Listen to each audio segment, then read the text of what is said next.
नमस्कार, मैं हूं राजीव। आज हम बात करने जा रहे हैं आवासीय क्षेत्र की, यानी घर, मकान जहां हम रहते हैं, रहने वाले मकानों की बिक्री बढ़ती हुई दिख रही है। आवासीय क्षेत्र की हालत सुधरती हुई दिख रही है और यह बात सामने आई है proptiger.com की एक ताज़ा रिपोर्ट से, जिसमें यह बताया गया है कि जनवरी से सितंबर यानी इस कैलेंडर वर्ष के जो शुरुआती 9 महीने हैं उस दौरान आवासीय बिक्री, मकानों की बिक्री 12% बढ़ गई है पिछले साल के इन्हीं 9 महीनों की तुलना में। लेकिन बड़ा प्रश्न यहाँ पर यह उठता है कि क्या यह जो सुधार हमें अभी नज़र आ रहा है, क्या वह टिकाऊ है या अभी कुछ तात्कालिक कारणों की वजह से है? क्योंकि इससे पहले कई वर्षों से हम लगातार इस क्षेत्र को मंदी की गिरफ्त में देख रहे हैं। अब यह जो सुधार दिख रहा है, क्या यह कई वर्षों का एक नया चक्र शुरू हो रहा है जिसमें बाज़ार फिर से तेज़ी पकड़ेगा, या फिर जो हमें कुछ बीच में बहुत ख़राब स्थितियां दिखी थी वहां से एक सुधार दिख रहा है, लेकिन क्या उसके बाद हम बड़ी आशा रखें कि अब यह क्षेत्र पिछले कई वर्षों की मंदी के चक्र से बाहर निकलेगा?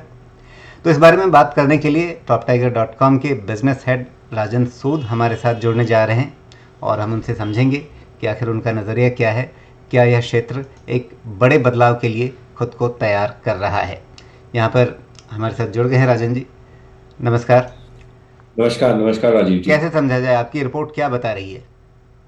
देखिए, आपने रिपोर्ट का संक्षेप तो बता ही दिया है कि हमारी रिपोर्ट के हिसाब से हमने इस साल के पहले 9 महीनों में जो ईयर ऑन ईयर बेसिस पे जो ट्रेंड देखा है, it's a very healthy trend.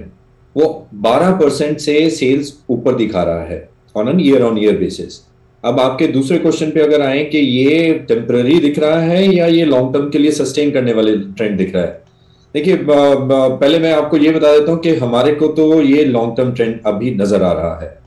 पर उससे पहले हम ये समझ लेते हैं कि ये ट्रेंड की शुरुआत कैसे हो रही है and why do we think कि ये ट्रेंड लंबे समय तक रहने वाला है। कोविड के फेज में दोनों वेव्स जब हमने देखी राजीव जी, तो उस टाइम पे मार्केट ने सब तरह के इंडस्ट्रीज ने, रियल एस्टेट ने भी बहुत मंदी का फेज देखा। कस्टमर्स घर से बाहर नहीं निकल पा रहे थे, इसका मतलब वो साइट विजिट नहीं कर पा रहे थे, नेशन वाइड लॉकडाउन लग गए थे और वो सारी चीजें एक तरह से ठप हो गई थी और रियल एस्टेट बहुत बुरे फेज से निकला उस टाइम पे। पर एट द सेम टाइम मेरे को लगता है कि हमें अपने राज्य सरकारों को और केंद्र सरकार को भी हमारे को धन्यवाद बोलना चाहिए, जिस हिसाब से उन्होंने दूसरी वेव को मैनेज किया।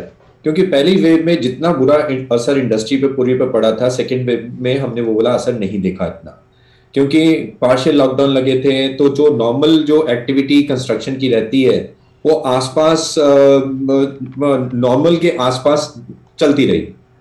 जो हमने देखा इस कैलेंडर ईयर में, जो जनवरी से लेके मार्च तक का जो फेज था, जो दौर था, उसमें सेल्स सबसे ज्यादा हुई है। पर ये सेकेंड जब वेव आया कोरोना का, तो ऑल ऑफ ए सडन ये दोबारा से फिर से रुकी।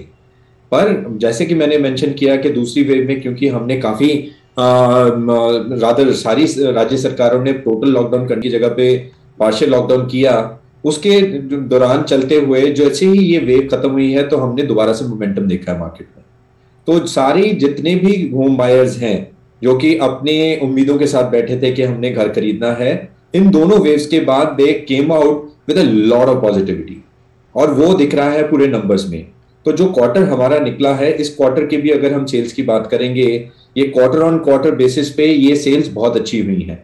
और ये आपको ये भी बता दें कि ये सारे शहरों में, जितने शहरों में proptiger अवेलेबल है, वी ऑपरेट इन 8 सिटीज, सारे के सारे 8 शहरों में हमने सिमिलर मोमेंटम देखा है।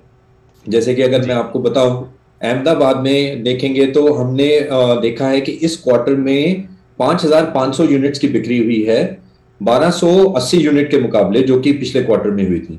सिमिलरली बेंगलुरु में अगर हम देखेंगे तो 6,500 यूनिट्स बिके हैं in comparison to 1,600 units in the quarter before, जो क्वार्टर 2 है कैलेंडर ईयर का। चेन्नई में भी हमने सेम ट्रेंड देखा है, 4,600 यूनिट्स की बिक्री हुई है 700 यूनिट्स के कंपैरेटिवली। दिल्ली एनसीआर भी टोटल ग्रोथ दिखा रहा है, जिसमें कि 4,500 यूनिट्स की बिक्री हुई है 2,800 यूनिट्स के मुकाबले। सिमिलरली हैदराबाद, कोलकाता और मुंबई, सब जगह पे, इवन पुणे, सब जगह पे जो नंबर ऑफ यूनिट्स जो बिके हैं इस क्वार्टर में पिछले क्वार्टर के मुकाबले, वो बहुत ज्यादा बिके हैं। तो नक्शल में अगर मैं आपको बताऊं तो हमें ये लगता है कि ये ट्रेंड रहेगा। और हुआ क्या है इस ट्रेंड से, जो कि अभी प्रॉपर्टी मार्केट ने जो मोमेंटम पकड़ा है, क्योंकि प्राइस अप्रिसिएशन भी दिखने लग गई है, तो हमारे हिसाब से ये लंबा दौर तक टिकने वाला है। जी, ये सारे जो आंकड़े आपने बताए, क्या वो पूरे मार्केट साइज के आंकड़े हैं? बिल्कुल, ये पूरी मार्केट के आंकड़े हैं। जी जो हम ये बिक्री के यूनिट्स बता रहे हैं, ये उस स्पेसिफिक सिटी के यूनिट्स हैं जो कि बिके हैं उस पर्टिकुलर क्वार्टर में। जी, यदि आप अपने इंटरनल आंकड़ों की बात करें तो क्या आप मार्केट से आउट परफॉर्म करते हुए नजर आए हैं या आप मार्केट के साथ चले हैं? बहुत बढ़िया क्वेश्चन है राजीव जी आपका। देखिए, prop tiger is a leading real estate brokerage house here in India. तो जो ट्रेंड मार्केट में दिखता है, सो आर एबिलिटी, हमारा उस ट्रेंड से बढ़िया करना वाजिब है। और वही हमने यहाँ पे देखा है। हमने अपने जो बेस्ट नंबर्स थे एवर, उन नंबर्स को हमने पहले ही क्वार्टर में, इस साल के पहले ही क्वार्टर में क्रॉस कर लिया था।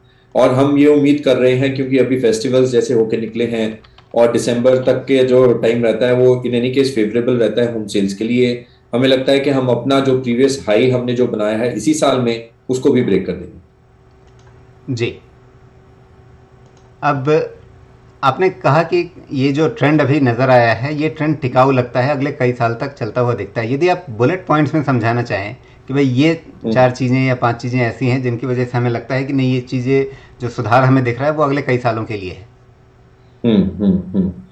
देखिए, सबसे पहले तो मैं आपको ये बता देता हूँ कि जो आज की डेट में जो होम लोन का जो रेट है, वो it is at an all time low. देखिए, ये वाला जो रेट ऑफ इंटरेस्ट है, मैंने अपने लाइफ टाइम में या किसी ने भी अपने लाइफ टाइम में ये वाला रेट नहीं देखा है। जब इतना कम होम लोन का रेट होता है, वो अपने आप से ही एक पॉजिटिव सेंटिमेंट बना देता है। उससे क्या होता है कि तुम्हारी होम लोन्स की, रादर मकान खरीदने की जो एबिलिटी है, जो अफोर्डेबिलिटी है, वो बहुत इंप्रूव कर जाती है। मतलब कि मैं सेम ईएमआई के साथ या तो मैं ज्यादा लोन को रीपे कर सकता हूं, या मैं कम ईएमआई में सेम लोन को अवेल कर सकता हूं।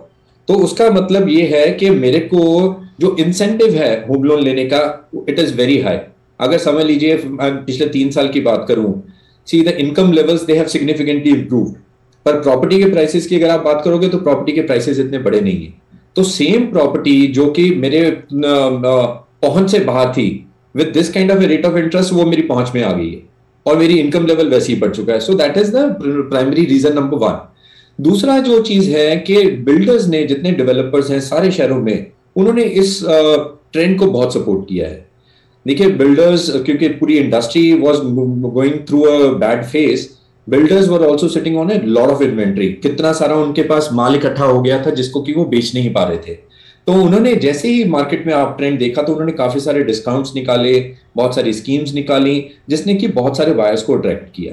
तो लोगों ने जाके उन स्कीम्स को अवेल करने की कोशिश की, राइट, जिसके कारण की ओवरऑल डिमांड बढ़िया दिख रहा है, ओवरऑल सेल्स बढ़िया दिख रही है। फिर एक चीज और हमें यहाँ पे देखनी चाहिए कि जो राज्य सरकारों ने जो स्टैंप ड्यूटी कट्स किए, वो अभी तक काफी सारी जगहों पे ऑन है।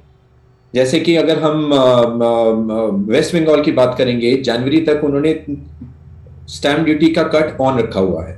सिमिलरली अगर कर्नाटका की बात करेंगे, 35 लाख से लेकर 45 लाख की प्रॉपर्टी तक अभी भी स्टैंप ड्यूटी रिडक्शन चल रही है। फिर दिल्ली की अगर हम बात लेंगे, सर्कल रेट्स में कटौती की गई है, and same is the case with many states. तो ये सारी चीजें जो होती हैं, ये एक पॉजिटिव मोमेंटम बिल्ड करती हैं। और and to top it up, जो वैक्सीनेशन ड्राइव चल रहा है, आपने देखा 117 करोड़ लोगों को पार्शियल वैक्सीनेशन हो चुका है ऑलरेडी, और उसमें से 70 करोड़ लोगों के आसपास दोनों के दोनों शॉट्स हो चुके हैं। तो ये सेंटीमेंट जिस टाइम ड्राइव करता है कि सब चीजें पॉजिटिव दिख रही हैं। अगर हम अपने इकोनॉमी के मैक्रो इंडिकेटर्स की भी बात करेंगे, जीएसटी कलेक्शन, पावर कंजम्पशन की बात करेंगे, फ्रेट की बात करेंगे, तो हर चीज जो हम देख रहे हैं उसमें पॉजिटिविटी दिख रही है। जब ये सारी चीजें तुम्हारे आसपास, हमारे आसपास इतना पॉजिटिव तरीके से चलती हैं, तो उसका एक बिल्कुल जो एंड रिजल्ट निकलता है वो ये निकलता है कि हाँ, पीपल विल ट्राई इन्वेस्टिंग। वो किसी एसेट क्लास में इन्वेस्ट करेंगे, और जब एसेट क्लास का जिस टाइम वहां पे सिलेक्शन होता है, तो उसमें सिलेक्शन भी इस हिसाब से होता है कि कहाँ पे मेरे पैसे को ज्यादा मेरे को रिटर्न मिल सकती है। And the way things are today, जो एक्सपेक्टेड जो प्राइस अप्रिसिएशन भी है जो प्रॉपर्टी मार्केट में, it is also expected to happen significantly. तो ये जी सारी चीजों को देखते हुए हमारे हिसाब से आई थिंक ये डिमांड कंटिन्यू रहेगी ये। जी। तो यदि आप ज्योग्राफिकल एनालिसिस करें, मतलब ये कि जो 8 शहरों का आपने जिक्र किया, हाँ क्या जी। उन सभी 8 शहरों में ये एक जैसी बढ़त नज़र आ रही है या कुछ खास शहरों में कम है, कहीं पर ज़्यादा है? देखिए, अगर मैं आपको ब्रॉड रेंज बताऊं तो रेंज ये 10% से लेके 300% तक की रेंज है। तो हर शहर का ट्रेंड थोड़ा अलग है, पर जो कॉमन है सब शहरों में वो ये बात है कि सारे के सारे प्लस में है।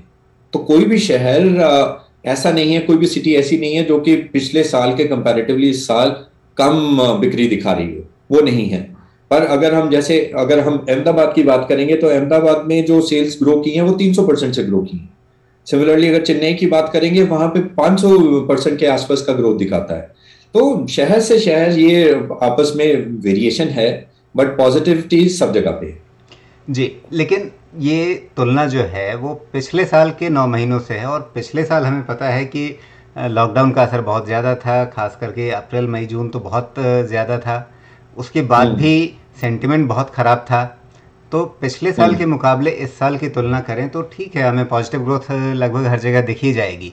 लेकिन जो हम्म। मेरा सवाल था मूल रूप से, जो मैं इस पूरी बातचीत में समझना चाहता हूँ कि हाँ जी। आखिर क्यों हम माने कि ये 2020 नहीं बल्कि उससे पहले भी जो ट्रेंड चल रहा था, और वो भी ट्रेंड हम्म। मंदा ही था, हम उससे आगे निकल करके एक अच्छी बढ़त की तरफ जा रहे हैं।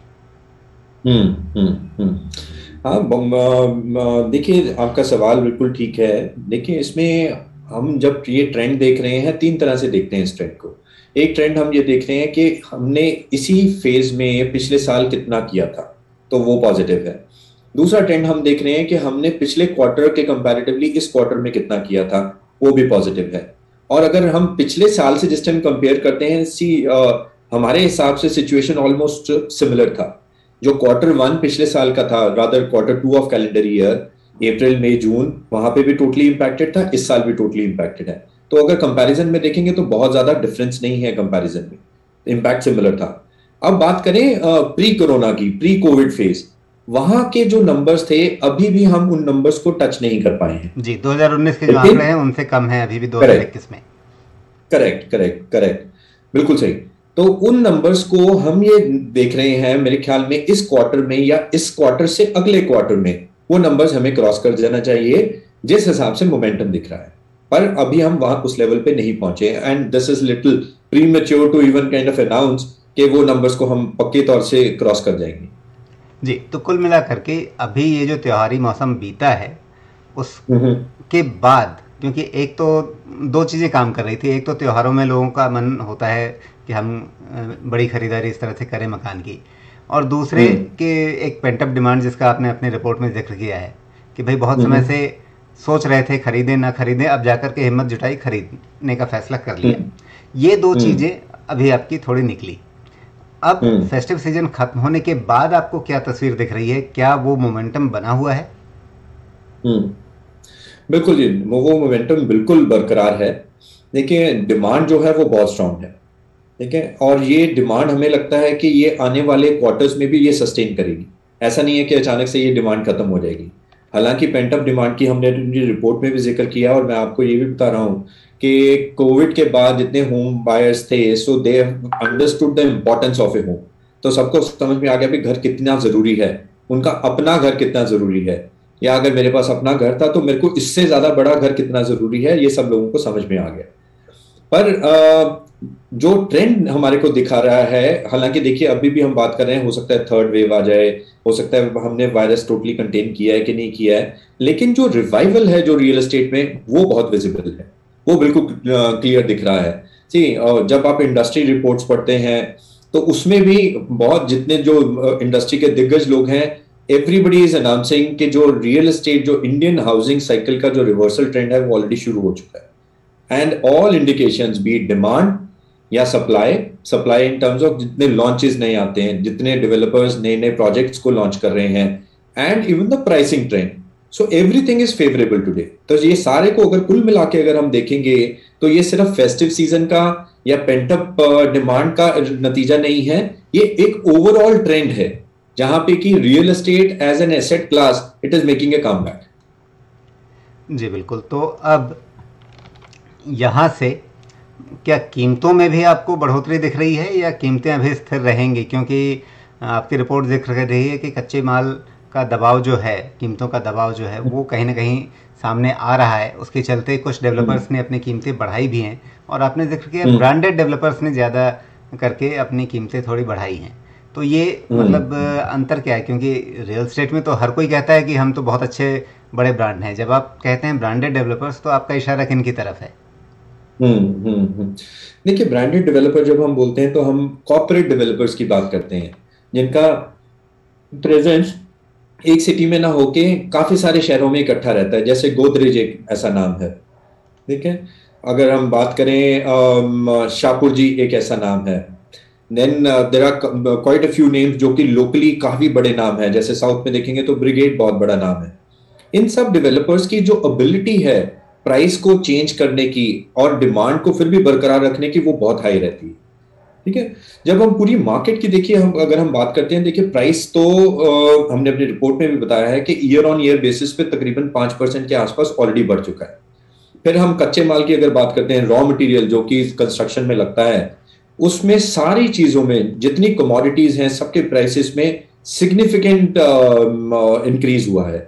तो इतना अगर अगर हम क्रेडाई की रिपोर्ट भी पढ़ें, कल परसों में क्रेडाई की एक और रिपोर्ट आई है जिसमें कि गवर्नमेंट को सारे के सारे ये भी रिक्वेस्ट कर रहे हैं कि ये जितनी कमोडिटी के प्राइसेस बढ़ रहे हैं, जो कच्चे माल के बढ़ रहे हैं, डेवलपर के एंड पे इस सारी चीज को कंज्यूम करना अपने एंड पे बहुत मुश्किल हो गया है।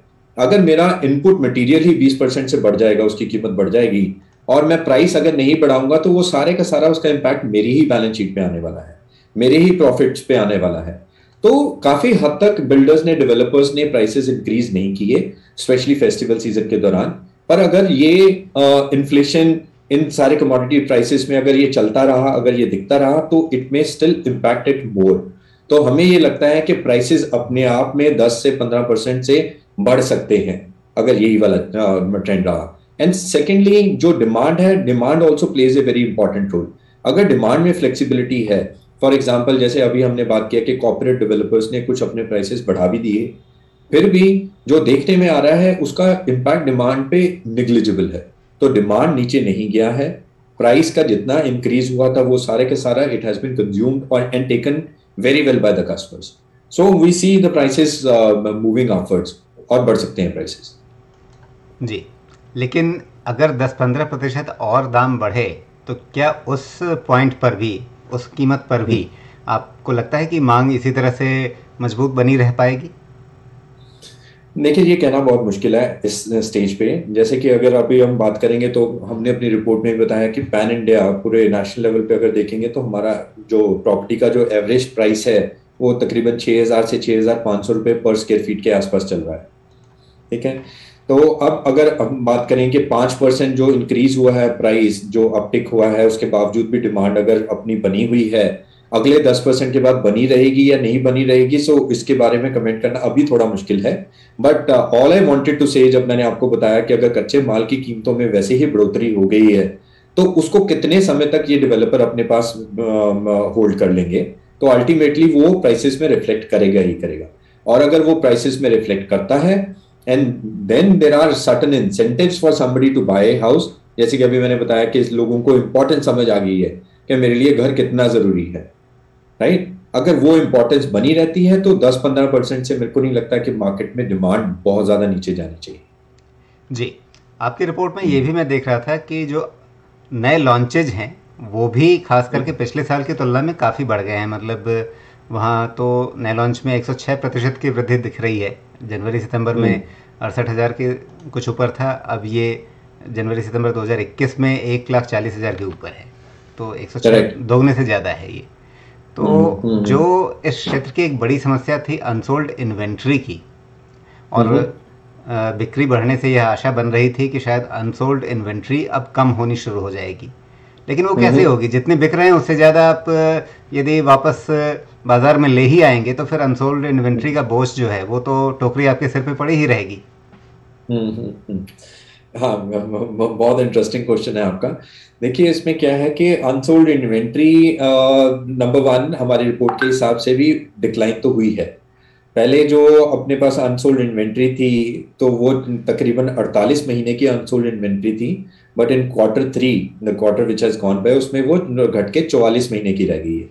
पर एट द सेम टाइम जैसे कि आपने भी वो नंबर्स बोले, जो नए लॉन्चेस हैं, जो नया सप्लाई है, it is also seeing an uptick, तो वो 100% से वो भी बढ़ गया है क्वार्टर ऑन क्वार्टर बेसिस पे। तो अगर सप्लाई आई जा रही है और उधर से मेरे पास एग्जिस्टिंग इन्वेंट्री भी पड़ी थी, तो ये कम कैसे होगा, ये ओवरहैंग कम कैसे होगा।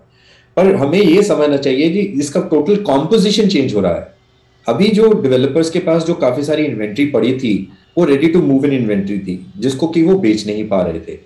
अभी कोविड के दौरान जिस टाइम ये डिमांड उठा, तो सारे डेवलपर्स ने इंसेंटिव्स देके, कुछ डिस्काउंट्स देके वो अपनी ready to move in inventory को बहुत नीचे ले आए हैं, राइट। तो जितना भी इन्वेंट्री अगर हमारे को दिख रहा है, even if it remains at the same level, ये सारे के सारे अंडर कंस्ट्रक्शन वाले प्रोजेक्ट्स में चले जाएंगे।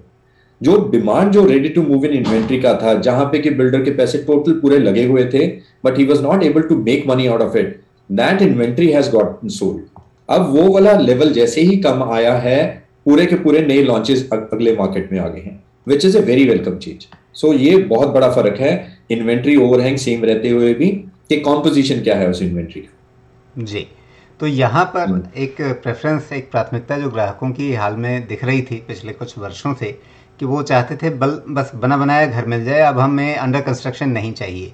तो आज की तारीख में यदि एक ग्राहक जाए खरीदने के लिए कि मुझे बना बनाया तैयार घर चाहिए, तो वो मिलना अब शायद पहले से ज़्यादा मुश्किल हो गया है क्या? बहुत मुश्किल हो गया है। देखिए, और ये सारे के सारे 8 शहरों में जिसकी हमने रिपोर्ट पब्लिश की है, सब में ये विजिबल है। बड़े शहरों में स्पेशली, फॉर एग्जांपल मुंबई या Bangalore, even Delhi to that extent, तो जो बने बनाए घर हैं जहां पे कि मैं जाऊं, अपने पैसे दूं और चाबी लेके उस घर में रहना शुरू कर दूं, वो वाली इन्वेंट्री बहुत कम रह गई। कई शहरों में तो बची ही नहीं है। और जो ये ट्रांजेक्शन्स हो रही हैं, अगर किसी को अगर बना बनाया घर चाहिए, तो फिर वो सेकेंडरी मार्केट में फिर भी चल रही हैं ट्रांजेक्शन्स, बट डेवलपर्स के पास ये वाली इन्वेंट्री अब अवेलेबल नहीं है। यही कारण है कि उन्होंने नए लॉन्चेस ला दिए। अगर वो इन्वेंट्री अभी भी होती, तो वो नए लॉन्चेस इस टाइम पे नहीं लेके आते। सी, ऑल डेवलपर्स सब के सब इस टाइम का वेट कर रहे थे कि जबकि इनहेरेंट डिमांड जो मार्केट की है, वो अपने आप में दिखने लग जाए। जैसे ही उन्होंने अपनी आरटीए में इन्वेंट्री को उन्होंने क्लोज किया है, they were ready to launch new projects, इसीलिए हमें अपटेक दिख रहा है। जी, अब एक सवाल जो खास करके जो शेयर बाजार के निवेशक हैं, मैं उनको ध्यान में रख करके ये सवाल पूछ रहा हूँ कि क्या बाजार में आपको कुछ कमज़ोर खिलाड़ी, कुछ मजबूत खिलाड़ी, इस तरह का एक विभाजन भी दिख रहा है क्या, अंतर दिख रहा है क्या, कि कुछ खिलाड़ी बड़े अच्छे मजबूती के साथ आगे बढ़ रहे हैं, कुछ खिलाड़ी शायद अभी भी कैचअप नहीं कर पाए हैं? और क्या लिस्टेड प्लेयर्स आपको ध्यान में होगा, आप नाम लेना चाहें तो आप ले सकते हैं, नहीं लेना चाहें तो आप ना लें, ये आपकी इच्छा है। क्या जो लिस्टेड प्लेयर्स हैं खास करके, क्या वो मजबूत वाले खाने में आ रहे हैं या कमज़ोर वाले खाने में? बिल्कुल ठीक जी। देखिए, जो एक वेलकम चेंज जो रियल एस्टेट इंडस्ट्री में दिख रहा है कि यहाँ पे कॉर्पोरेटाइजेशन हो रहा है। यहाँ पे भी इंडस्ट्री में जो छोटे डेवलपर थे, जो छोटे बिल्डर थे, समझ लीजिए किसी जिसने एक प्रोजेक्ट बनाया है या कोई 2 प्रोजेक्ट कर रहा है, कुछ लोग अपनी प्रोजेक्ट की क्वालिटी की वजह से they are still staying intact, they are holding it strong, बहुत अच्छा कर रहे हैं। बट जो मेजर जो ट्रेंड है, जो फेवरेबल जो ट्रेंड है, वो बड़े डेवलपर्स की फेवर में है फॉर श्योर। उसके 2-3 कारण हैं। नंबर 1, इन डेवलपर्स के लिए पैसा रेज करना for a new project, it has become easier. Second is the faith of the customer. जो कस्टमर को जो आज की डेट में ट्रस्ट आ रहा है, वो अच्छे नाम के साथ ही आ रहा है। For example, if I name one developer, अगर किसी को हम बोलेंगे आप गोदरेज का प्रोजेक्ट ले लीजिए, there is a trust associated with that. आप बिरला का प्रोजेक्ट ले लीजिए, उसमें एक ट्रस्ट उसके साथ ऑटोमेटिकली जुड़ जाता है। टाटा का ले लीजिए तो ट्रस्ट है उसमें, in comparison to some developer जिसका कि उसने नाम नहीं सुना होगा। देखिए, लोगों ने एक बुरा वक्त भी देखा है रियल एस्टेट इंडस्ट्री में, प्री रेरा ऑल्सो। अगर हम बात करें, you invest in A project, आप जाके घर लेते हैं, उस घर की डिलीवरी का कोई भी गारंटी कभी भी नहीं रही थी, राइट। ये तो रेरा के बाद में, when RERA started pulling the strings कि इतने टाइम से डिलीवर करना है, ऐसे डिलीवर करना है, तो डिलीवरी की कम से कम एश्योरेंस रहने लगी है। पर लोगों का जो ट्रस्ट है, जो लोगों का फेथ है, अभी भी it is tilted towards larger developers. And larger developers, their balance sheets are showing result. सबके पिछले क्वार्टर के अगर आप रिजल्ट्स उठा के देखोगे, सब के सब listed developers they are showing a huge growth and they have come back in green, जबकि सारी सबकी बैलेंस शीट्स ब्लीड कर रही थी last to last year. Right, तो जो ट्रेंड है ये कॉर्पोरेट डेवलपर्स की फेवर में पक्का है। जी राजेंद्र सूद जी, बहुत बहुत धन्यवाद आपका, आपने समय निकाला और इस क्षेत्र के बारे में, अपनी रिपोर्ट के बारे में और जो ग्राहकों की चिंताएं हैं उनके बारे में काफ़ी कुछ सामने रखा। इस बातचीत के लिए आपका बहुत धन्यवाद। बहुत बहुत धन्यवाद राजीव जी आपका।